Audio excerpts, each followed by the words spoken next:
We are live and direct. Good evening, good evening, good evening, and welcome. It is Sunday, April the 18th, 2021, and it's absolutely wonderful being here. Thanking everyone who will be actually coming over from Instagram to join us on this platform. And if you're not here yet, I know that you'll catch the replay, and that's going to be available to you on YouTube when we are finished. And so without any further ado, it's Sunday. Drop in the chat where you're joining us from so that I can know you are here. And because it is actually being streamed, hey there, good. Facebook users, if you have not accepted StreamYard, you're gonna have to tell me your name or tell me where you're joining from. Hey, Alrika, good to see you. Oh, we got P2P support in the house. West Palm Beach, Florida. All right, nice. Your weather should be nice and beautiful. I love this time of year, actually, where it's not too hot and the weather is equally as pleasant. And when you've got good weather in Florida, then we actually get good weather here as well. So keep it that way. So Canada is in the house, Michigan is in the house, Florida is in the house. What? Jamaica is in the house. Dion, you're in Carolina, right? I don't remember. Is Dion in Carolina? I think so. I can't remember. So I think so. South Carolina. I was right. Yep, Cheryl is in Jamaica. So good. Welcome. Canada, I know, Yvonne, you'd be here. So good to have you all with us. And guess what? It is another episode of Real Talk. It's actually season 2, episode 13 for season 2. So we're climbing. It's now about 44 episodes, actually. Wow. Yeah, can you believe that? And so this is just a reminder to everyone that sometimes we just have to do it afraid. Hey, Miss D, boy, you've stood by me. Thanks, Debs, for being here. And for the long or short you can be here for, really and truly, it just means a lot to be engaging one another in this platform. So we're going to get down to business. I hope everyone has either had their dinner or intend to have their dinner. Wine, yes, of course we're gonna have wine.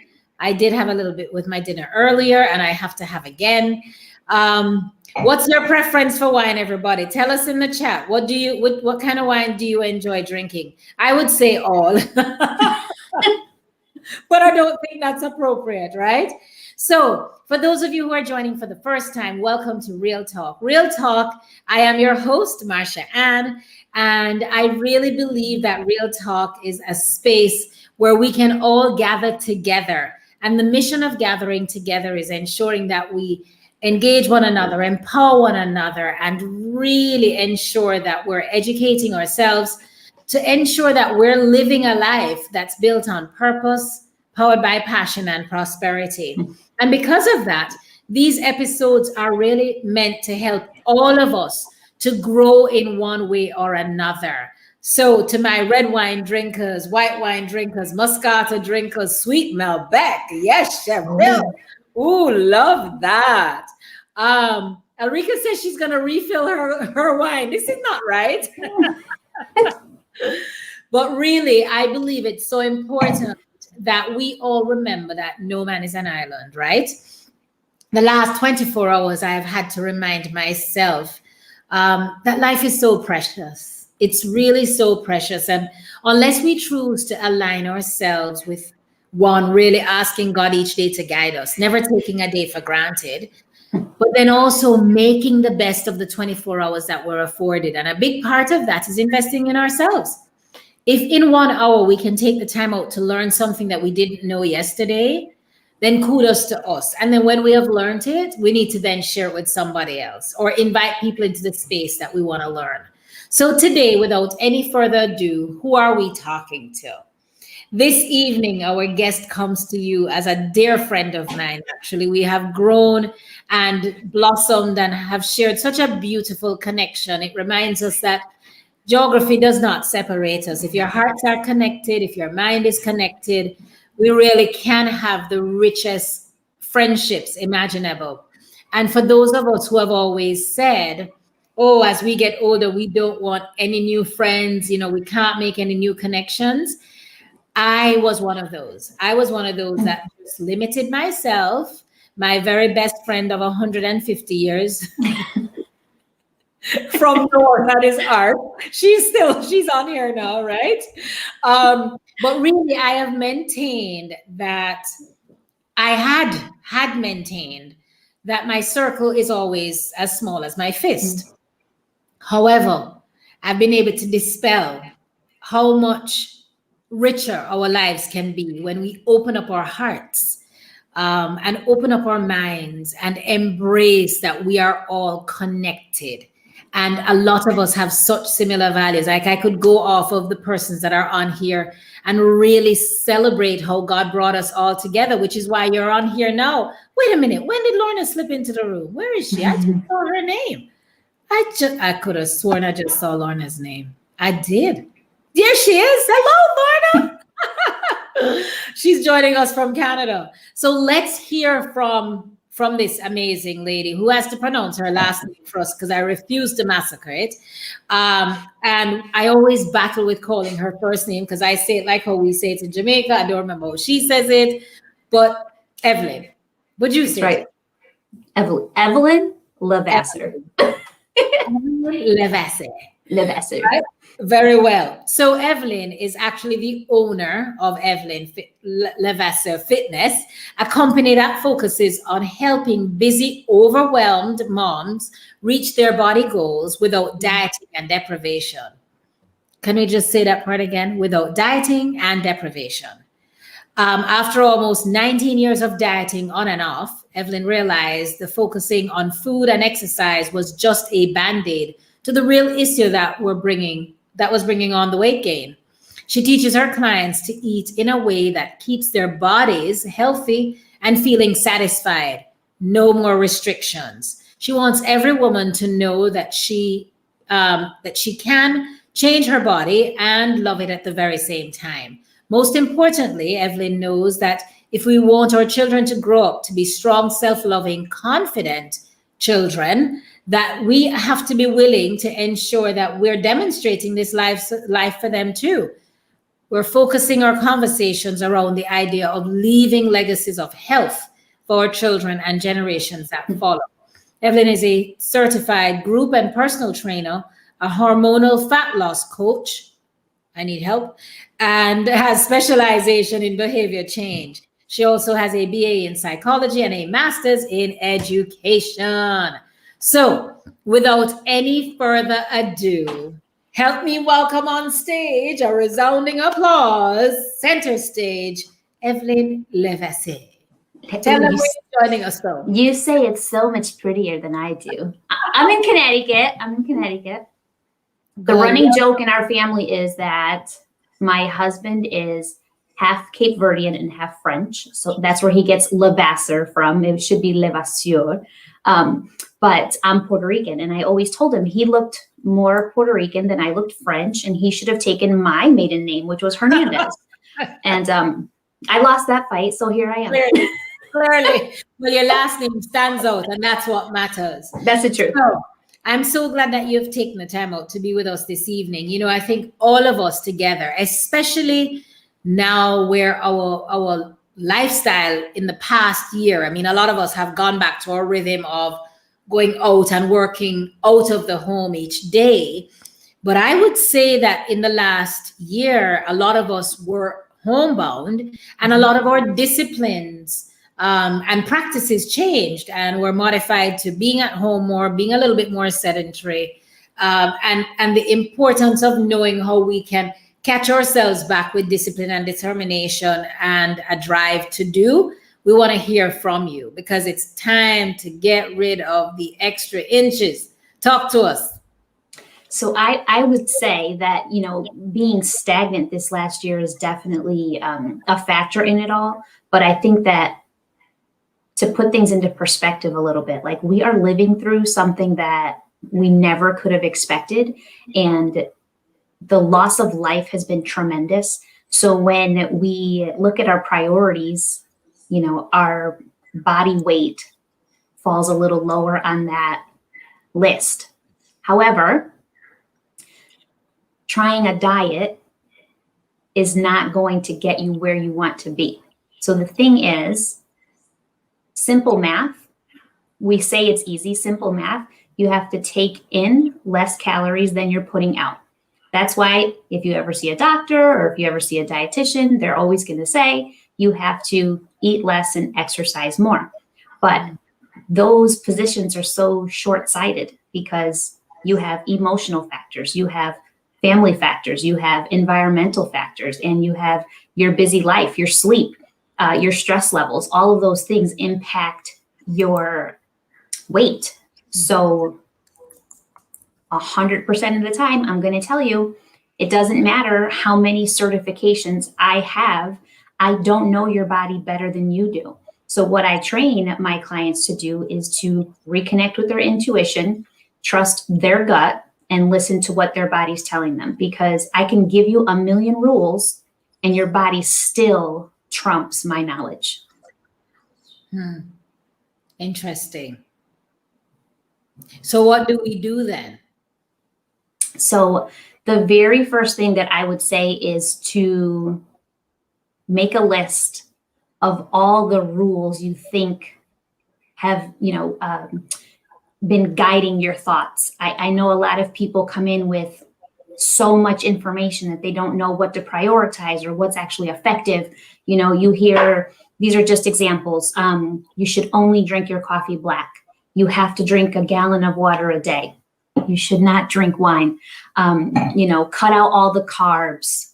I don't know, try keto, try fasting, So if you list all of those rules that you're trying to follow, and then really look at them in the long run and ask yourself, which one of these are actually effective? Which one of these are actually making a change in my body? And chances are they're not. More than anything, they're adding extra stress to you mentally and making you make so many extra decisions that focusing on that list is what's keeping you disconnected from what you really need. So I always tell people, the ladies that I work with, that we're going to start by focusing on two things at all. That's it. And you're going to go all in.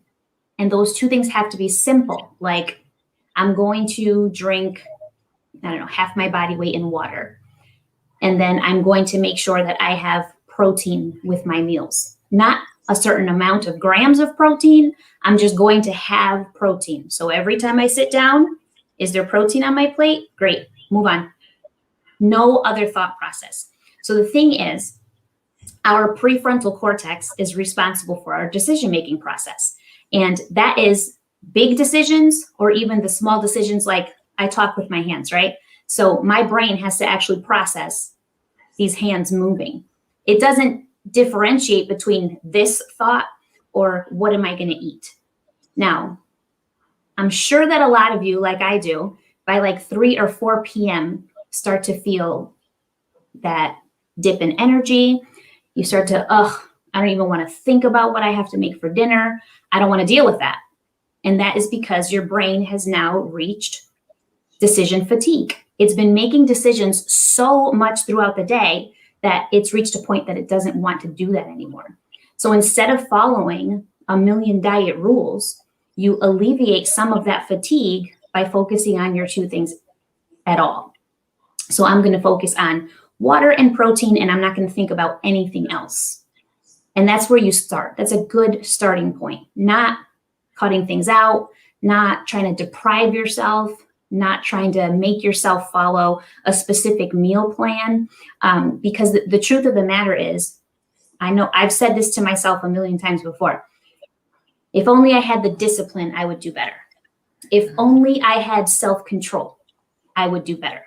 If only I had willpower, I wouldn't eat that sleeve of cookies, right? Have you used those words before? Oh my God, how many times? See? And the truth is, discipline, self-control, and willpower have nothing to do with the fact that you binge and overeat. Those things, binging and overeating, come from one thing only: deprivation. When you tell yourself you cannot have something, you automatically give it power, and you trigger this idea in your mind that just makes you want it more and more and more. If you told me today, Evelyn, the one thing you have to do to lose weight is to give up wine, I am going to think about wine all day, every day. And then when I finally have it, I'm going to drink the whole thing, you know? Yeah. So the key to alleviating the binging and the overeating is to stop depriving, is to let yourself have the things that you have put off limits, and teach yourself that you can be trusted around these foods. You can have them in moderation and be comfortable and not be focused totally on fearing gaining weight, because the thing is that your body is very intelligent. You're not just going to start, eating in moderation and things and gain 75 pounds. What happens is your body learns to regulate and maintain before it can start to lose.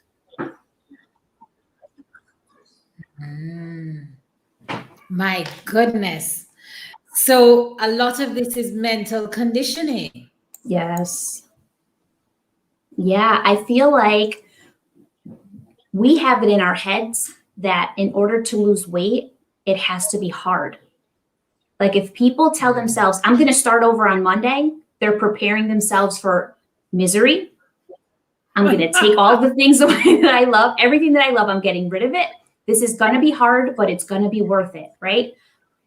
But the truth, for maybe that week or two, you're motivated, you start seeing some changes, and then it just gets too hard. All the joy is taken out of your meals. You're thinking about food all the time. And maybe you're seeing some, decline in your scale, possibly. But within that 3 to 4 week range, those cravings start coming in. You're thinking about all the things you can't have. You start to sample a little bit, and then boom, you binge because you deprived. But the truth is, if you can learn to make every meal satisfying, you will never have to binge again. Wow. So eat the things that we love, but do everything in moderation, really. Yeah. So, if you're saying, like, let's say you're telling yourself that you should never have cheese, for instance. Some people believe cheese is too fattening, so they don't allow themselves to have it. The fact is that cheese is very satisfying. And when you add it to your meals, you do feel more satisfied and you feel more comfortable without being full. So I would say, sprinkle some cheese on your eggs.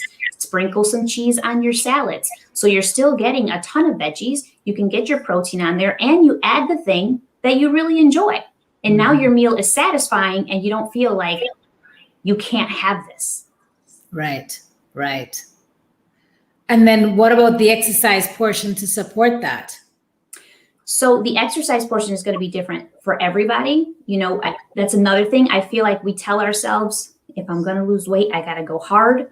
I'm going to do 90 minutes at the gym. I'm going to run. And really, first of all, when you start from nothing to heavy running and such, you injure yourself. You get some serious joint pain. You are fatigued, and you trigger some wicked cravings, and you make yourself very hungry because, as we talked about before, we're just shooting our cortisol levels up and making our bodies hungry and ravenous almost. So you can actually, by that cortisol level, stress your body into fat storage.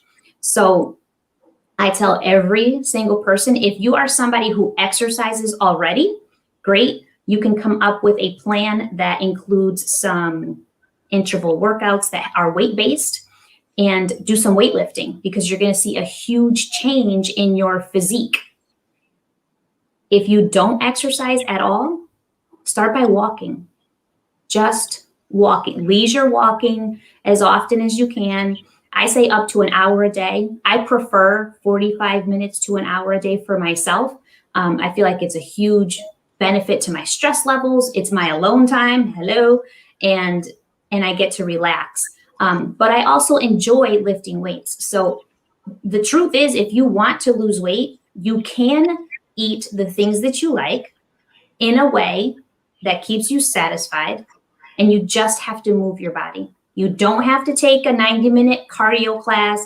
You don't have to start training for a marathon. Just get up and walk. And if you want to include weights, totally fine. I would say start with 2 days a week and see how your body responds. Wow. So for those, oh, good for you, Elrika. You walk twice per day. Good for you. Beautiful. Walking can be very, very therapeutic. And do we have to power walk? Are you saying just do it at our own pace to start with and take it up from there?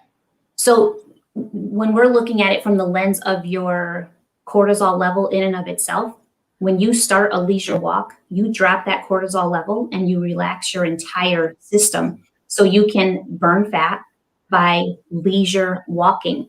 And walking is very low impact and incorporates your entire body.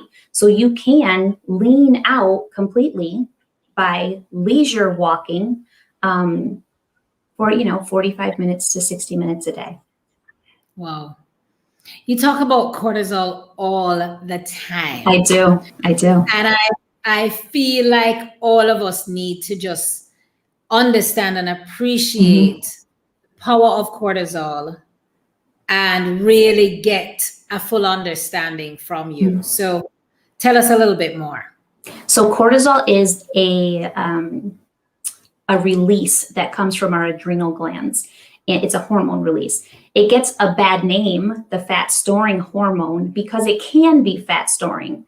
But when it's treated properly in your body by blending, with insulin and such, it's actually very beneficial. So cortisol's job actually is to break down our macronutrients like our carbohydrates and our proteins and allow your body to absorb what it needs. It's also what's responsible for like waking you up in the morning. If you're sleeping and you hear a noise and you get that jolt and you sit up, that's because your cortisol just woke you up. It's like, hello, Marsha-Ann, pay attention. And so cortisol, when you first wake up in the morning, is at its highest because it wants you up and alert and ready for your day. And cortisol will naturally dip down toward the end of your day and be at its lowest when you're sleeping because that's how your body is able to relax. Now, the problem that we face is when cortisol stays elevated for long periods of time, our body holds onto fat. Now, that happens with stressors. The thing is, we confuse ourselves because we think stress is our shoulders are tight, our fists are clenched, physical stress. But emotional stress is still stress. Dehydration is stress. A lack of sleep is stress. Overeating is stress. Undereating is stress. Overexercising is stress. And a lack of movement is stress. So all of these things can contribute to us storing fat. Wow. Yeah. So we've got a lot of work to do. We do and we don't. We do in the sense that understanding it is key, but making it simple is the way to be successful. How do you make it simple? You ignore the rules, first and foremost. You ignore the rules. You listen to your body. If you sit down and you enjoy, I don't know, let's say for breakfast, you like eggs, spinach, and some fruit with your coffee. Okay. You don't have to eat just the egg whites because somebody told you to. Eat what you enjoy. And when you feel comfortable, you stop eating. And then you check in with yourself. Literally all day long, check in with yourself. How am I feeling? Am I hungry? Am I thirsty? Have I been hydrating? Instead of eating 2:00, like people say you should eat every 3 hours with snacks and such, instead you're paying attention to your body. So starting there, ignoring the rules, focusing on your body, focusing on movement, and telling yourself things like, it's logical that my body needs rest. So I need to rest. It's logical that I don't want to live in stress. So I need to find ways to cope. It's logical that dehydration is a stressor. So I shouldn't let myself get thirsty. And it's logical that my body is made to move. So I should just move. I don't have to join a class. I don't have to go bananas. I just have to do what feels natural. Does that make sense? Yes, it does. Because I believe, and folks, so Alrika says snacking is her issue. And then the other ladies are saying moderation is key. But what I believe I'm picking up is we really have to be in tune with ourselves and don't get so bogged down with the rules that we're told, because if it feels so limiting and it feels so confining, we naturally are going to gravitate to doing that, not to mention the guilt that we burden ourselves with if we have quote unquote overindulged. Yeah. And I think we start to associate our food choices with our character. I ate bad, therefore I am bad. There is no bad food. Food, first of all, is nourishment, but food is also connection and tradition. And, it's unifying in a sense. There are certain meals that if I smell them, I can like teleport in time to being in my grandma's kitchen or, making food with my mom. Right. Food should not give us so many negative associations. We do that. So here is this now, and Debs has a point, and I know you're a big advocate for weights. My daughter is as well. And Debs says that she loves weights. She sees immediate results, and it's great for what she calls aging bones. I have no idea what she's talking about. She doesn't either. But it's great for aging bones. And weights is something that I know that you really tend to be a good advocate for. Why is that though? Help us better.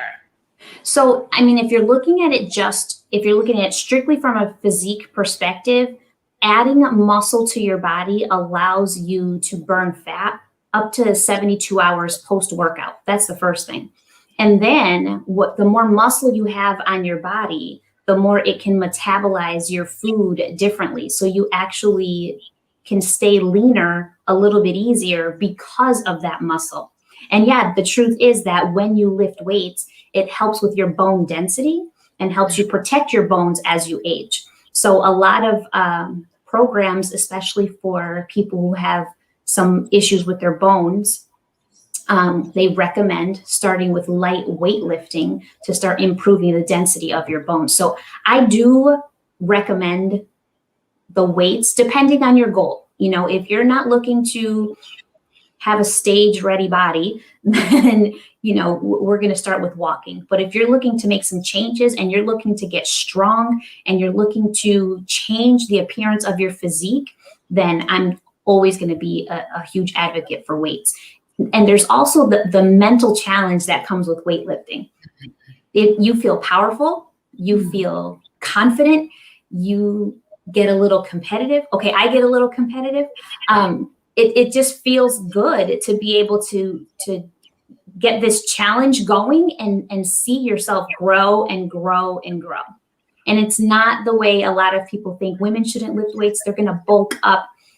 That's not the way the body works. To bulk up, you have to train very specifically that doesn't just happen to your body. Good. Somebody said they missed the part about leisure walking. Should it be daily and for how long? I would recommend leisure walking every day if you can. Not only is it a huge stress relief, but it literally gets your entire body working head to foot. And I would honestly recommend 30 to 60 minutes every day. I like to go 45 to 60 minutes.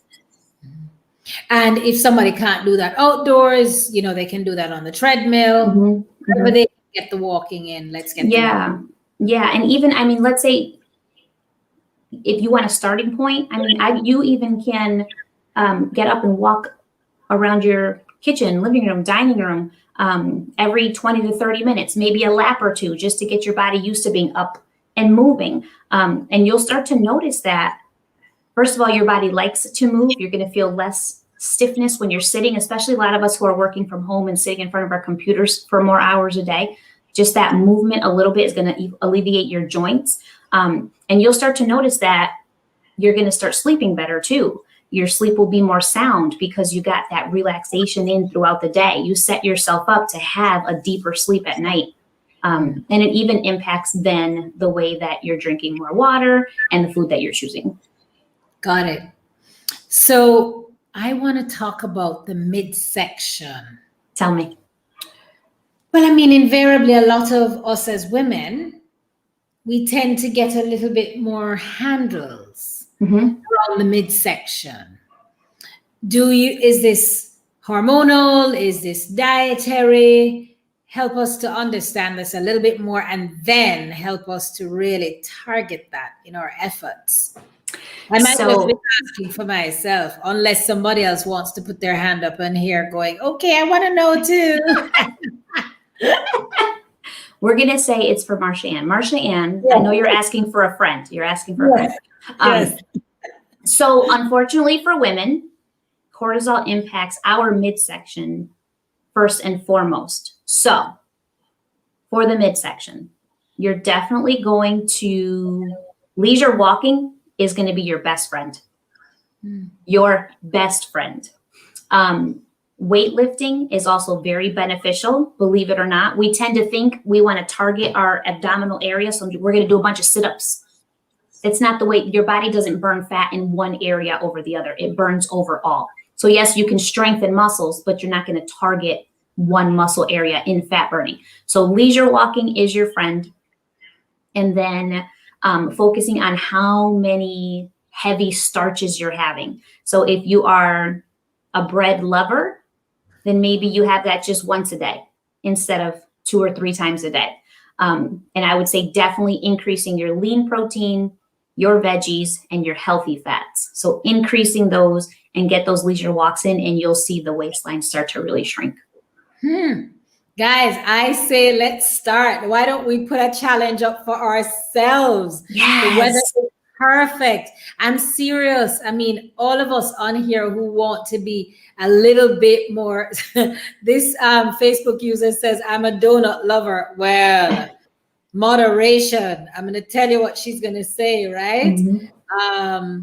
What am I going to say? What do I say about a donut?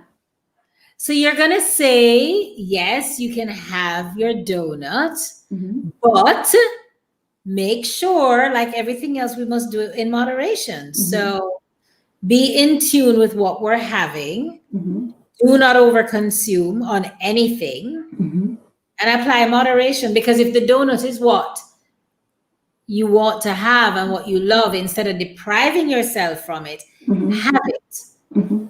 However, balance it out. Yep. And be mindful. If you know that, let's say that you start the morning with a donut, and then for the rest of the day you're craving sugar, then starting the day with a donut was not the best idea for you. But if you start the day with, I don't know, your eggs and your veggies, and then you have, let's say, a half a donut and you're comfortable, then you just ate the thing that you liked and kept your body from binging for the rest of the day. So everybody's individual, but you also need to know that the way you start your morning will directly impact the choices you make for the rest of the day. So if you eat a satisfying meal for breakfast, you're not going to binge at lunch or dinner.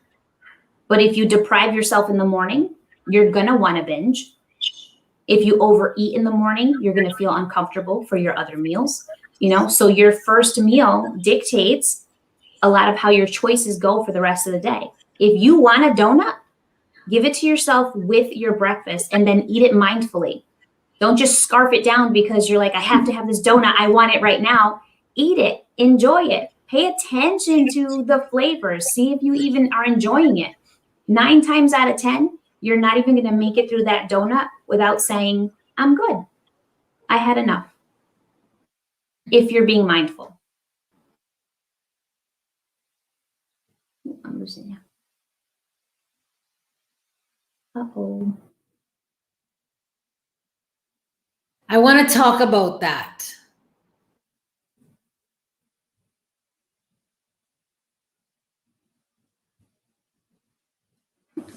I think you're frozen, Marsha-Ann.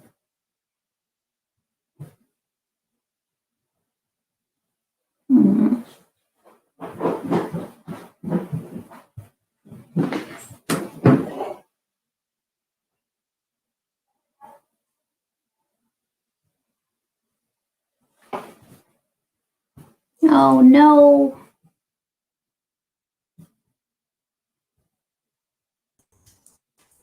Oh, I almost hear you. Are you?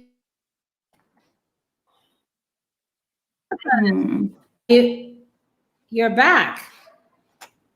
I'm not sure what's happening. I see you kind of like a robot. Happened. Are you hearing me? I can hear your voice, but your face is pixelated. Yes.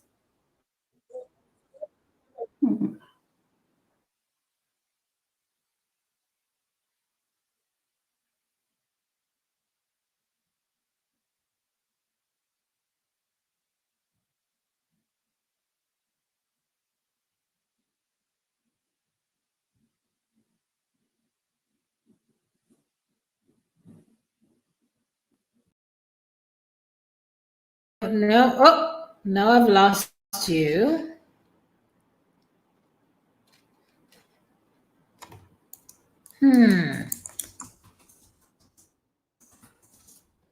All right, let's see if I can bring you back up. All right, is that better? So much better. That was very strange. Ah, my gosh, I don't know what happened. Oh, D, is this you as Facebook user? I want to see if that's you. D from London, is that you? It just says Facebook user because if you don't allow StreamYard to allow us to see your name, that's what it says. If you just said she'll come back, just refresh. Thank you. Boy, what a faithful audience. Can I just do all a round of applause? Thank you, thank you, thank you. D, is that you? You have to tell me yes. If you're a Facebook user that says she'll come back on. No, I'm falling apart today. What's happening here? You need wine. I need wine. You need wine. I absolutely need wine. So Cheryl had a very good point. And Cheryl says, thank you, Yvonne, for telling us that you could hear. Thank you, everybody's still on. What a faithful group. Cheryl said, sometimes she finds it difficult to include all of the food groups daily. What's your take on that? I think that if you're finding it difficult, then make your priorities smaller. The biggest dial movers for your health are going to be protein, fiber, which is your fruit and veggies, and healthier fats. So if you find it hard to put everything in there, then say every meal I'm going to make sure I have protein. I'm going to try to have veggies, and then go from there. So make your priority list smaller, but definitely focus on the protein and the fiber first. Got it. Got it. So in my case, let's talk about that. I can't put a bunch of kale on a plate, a bunch of spinach on a plate and ingest everything at one shot. But I can tell you what, I can make my juices that has the kale, it has the spinach, it has my lemon, and I put my spirulina as my protein option in there. And that for me is so satisfying and so fulfilling. Is that something that you endorse? Well, let me ask you a question. Did you just tell me that it is satisfying and filling? Very satisfying, very filling, and my energy is unbelievable. Then I think you don't need me to answer that question. I think you already know. Got it. Got it. So if it works, it's perfect. What works for us? Okay. Yeah, you said that your meal is not only satisfying, but you feel full and you have energy. That's perfect. That is perfect. Okay. Okay. Got it. Got it.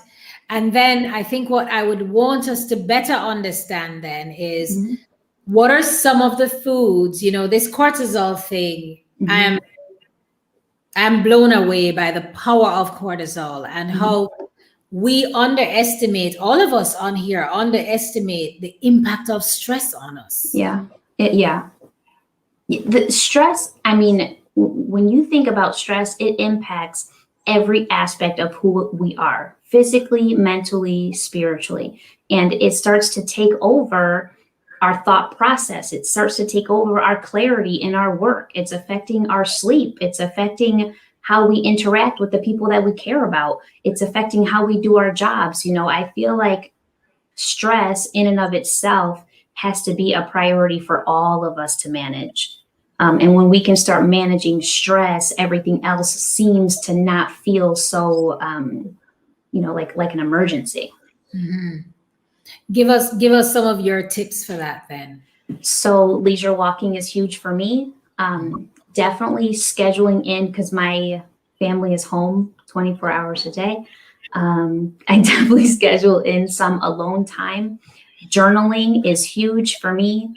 And that's not just randomly. I'm every day. Every day I make sure that I journal. Every day I make sure that I get 15 quiet minutes to clear my head. Every day I make sure that I have 5 minutes to practice gratitude. I start that first thing in the morning. I do that at night. And I have started recently practicing when something stresses me out outwardly, I will literally make a list of what I can control and what I can't control. And if I can't control, then I have to let it go. Mm-hmm. You know, I have to focus on the things that I can change, and the things that I can't, I have to accept them or they will take over. You're right. And that's where cortisol kind of kicks in with the stress factors. And until we find a way to manage our stress, you know, Dee says her stress level is over the top. It's a reality for everybody. Yeah.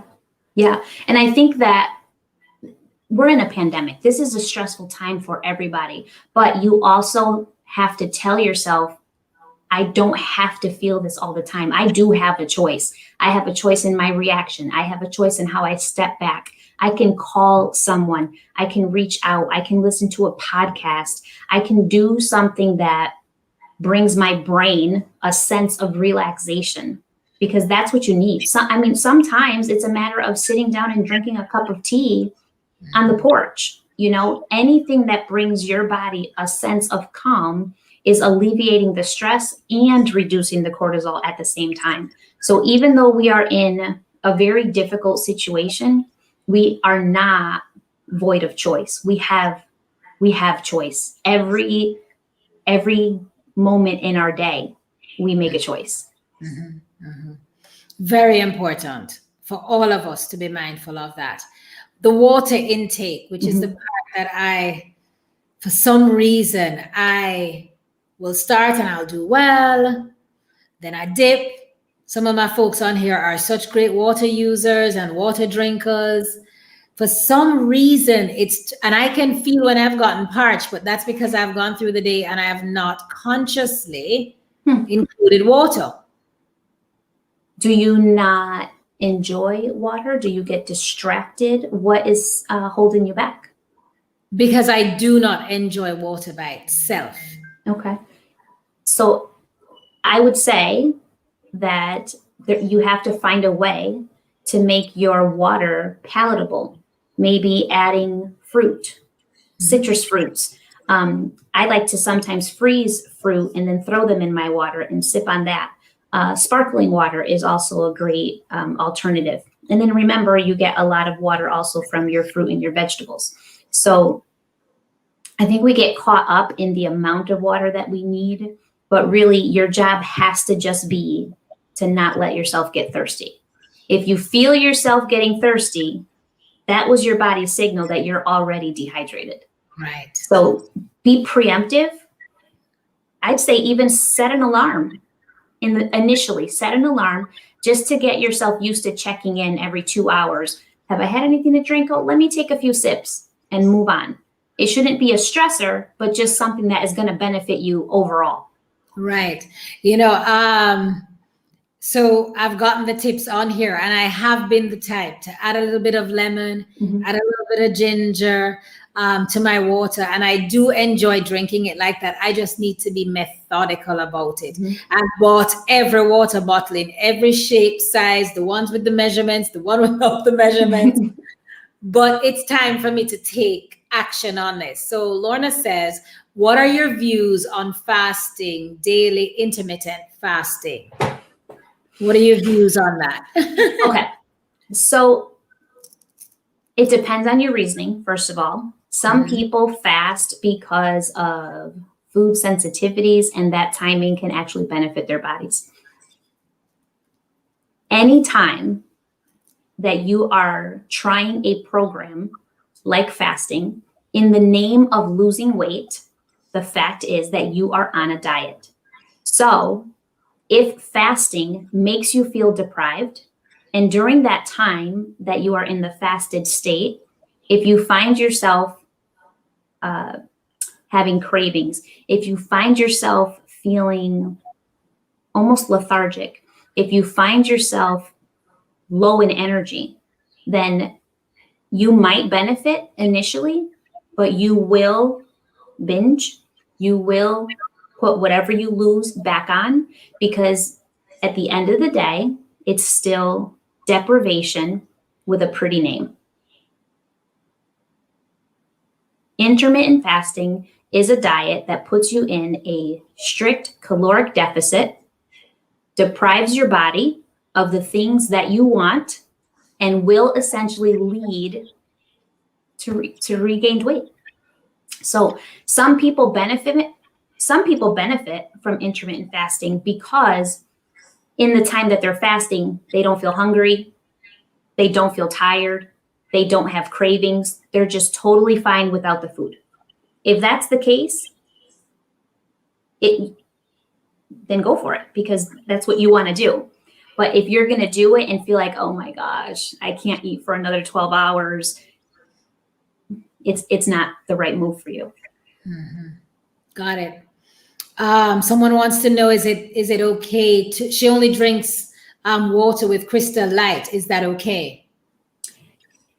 If she's getting her water in, yeah, it's not going to affect her in a negative standpoint. We're not looking for perfection. We're looking for hydration. You know, if you're not going to drink water at all without the Crystal Light, then add the Crystal Light. Got it. Yeah. Got it. Yeah. Wow. And then one of the other things that would love to know of are some of the things that we all hear. Don't eat past 6 o'clock. Tell us more.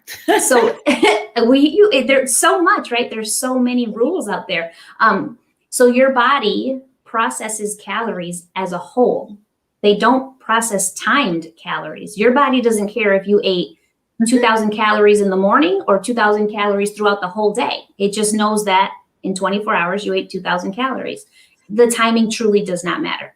What does matter is certain things like, let's say you're somebody who falls asleep easily, but then wakes up in the middle of the night.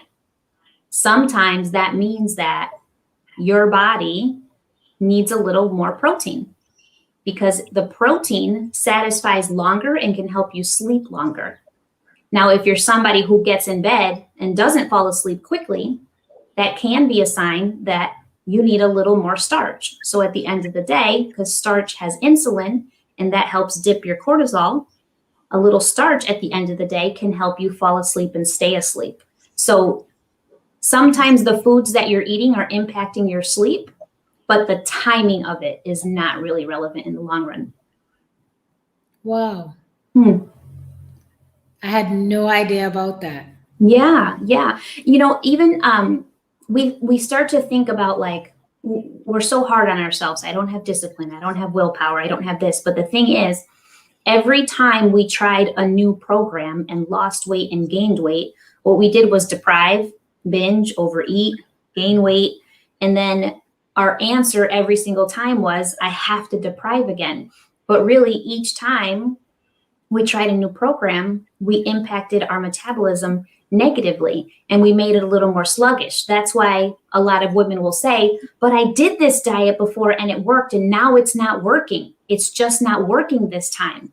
It's because your metabolism has been impacted negatively from all of that depriving and then binging, depriving and then binging. So truly, what you have to do is learn to, first of all, eat comfortably, sustainably, and to your body's satisfaction, so that your body can learn what it feels like first to maintain weight before you can lose a little at a time and then keep it off for good.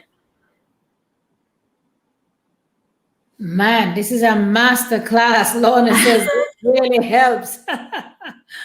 I'm glad. Wow. Yeah, Alrika says great information, awesome information, great explanation. I am from the school of thought about that late eating. So it's really good to know. So help us better then. I know that you talk about eating what we know is going to make us satisfying. I want you specifically, I've heard you in a session before, truly talk about mindfulness, mindful eating. This part is going to be an important soundbite because I think everybody needs to understand how you take us in the importance of mindful eating, getting rid of the distractions and everything. So talk to us about that so that we can make a change tomorrow. Yeah, I would say the very first thing that I would say is when you serve your food, sit at the table, leave the TV off, leave your phone off. Do not scroll and look through emails, because any distraction around you takes you away from that mind-body connection. So if you're watching TV, you're not paying attention to your hunger or your fullness cues. You don't even know what's going on until you're too full and you have to unbutton your pants. So, right, we've all been there, done that. Sit down at the table. I know that's not easy at work either, but close the laptop for a few minutes and sit with your meal. Now, when you're eating, if you're not in tune with your body, you're just eating mechanically. But if you take the time to step back and notice how you're feeling, you will notice as soon as the food enters your system that changes. For example, if you had a headache because you were hungry and you sat down to eat that meal, within your first 2 to 3 bites, you're going to notice your headache dissipate. If your stomach was growling beforehand, you're going to notice within your first 2 to 3 bites, your stomach is not growling anymore. You have to force your mind to focus on your body. And you do that by not being distracted and by checking in. And it sounds silly at first, like you're talking to yourself while you're eating or asking yourself questions. But if you're literally making that connection, you're going to notice when I'm not distracted and when I am focusing on how my body feels before, during, and after I eat, I'm naturally going to eat less. It's the natural order of your body. And the thing is, we tend to also overeat because we don't even recognize when we're satisfied. We're so used to having rules like you have to finish the plate of food that you don't realize you eat past satisfaction at every meal. So instead, I start by saying, serve your plate of food and push a little portion to the side, eat the larger part of the plate, and then stop for a few minutes. If 10 minutes goes by and you say, I'm still hungry, eat the rest of it. But if 10 minutes goes by and you're like, I'm good, I'm comfortable, I'm not full, but I'm comfortable, then you just let your body recognize what satisfaction, not fullness, is. It's that satisfaction is, I'm good. I could eat more, but I'm good. Wow. That's a big difference because I believe we're so on the go and we've got to get back to that place of really making dining and truly eating to enjoy the meal, not eating to go again. not eating on the run, you know? What are some of the snacks that you encourage as healthier snacks? So, you know, someone said that they're big snack eaters. Help us to make some better choices on some of the snacks that we could be considering. Okay. I think that think about your snacks in the sense that they should make you feel comfortable. They should give you a little pop in energy, and they should be satisfying as well. So I love things like apples with sunflower butter. I can't have nuts, but a lot of people like peanut butter or almond butter. I'm a big lover lately of a smoothie bowl. So you take your fruit, I put a little bit of coconut milk yogurt in the blender, blend it up, and I get a smoothie bowl and put some coconut on top. A nice little energy snack is like some nuts in a bag with some chocolate chips and some coconut flakes. You get a nice little energy burst from that, and you're getting your protein and a healthy fat.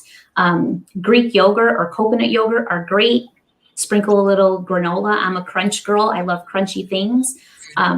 Protein bars are great. A lot of protein bars now taste good. When they first started making protein bars years ago, they were kind of cardboard-ish and had this disgusting aftertaste. And a lot now, they kind of taste like a candy bar. So, you know, sometimes you snack on, I don't know, even a half a protein bar to start. Frozen fruit is great. Veggies with hummus, veggies with cream cheese, anything that's going to make you feel satisfied. Even, I know a lot of people try to shy away from it, but even popcorn is like a yummy little snack. So anything that's going to make you feel comfortable and satisfied and energized are great snacks. Good. Very good. My goodness, you have given us a power-packed session today. We're going to be wrapping up, and we're going to be wrapping up with you giving us any tips that you believe you want us to leave this live with. You know, leave by saying, here are the tips I want you to remember when you're thinking about managing how you eat, how you live, how you function. Give us your tips, and then after you do that, we'll talk about how folks can connect with you beyond today's session. So tell us your tips that we're going to button up and take with us. All right. So I would say if you're looking to take action tomorrow, what you want to do is focus on having protein with every meal, your main meals. I'm not saying an amount. I don't want you counting protein. Just eat some protein at your meals. Focus on getting vegetables, at least one large serving for the day. And don't let yourself get thirsty. Every other rule that you're trying to follow at this point, you have to make irrelevant.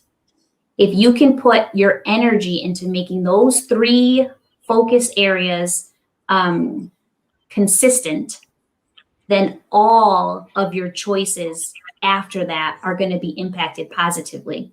So protein, fiber from your veggies, don't let yourself get thirsty. Stop following the other rules. That's where you start. Wow. And then the walking. And move. Yep. Move. And don't expect yourself to have this all mastered right now. Like if you can say to yourself by this time next week, wow, I had protein at every meal 4 days this week. That's a win. If you went for 2 walks this week, that's a win.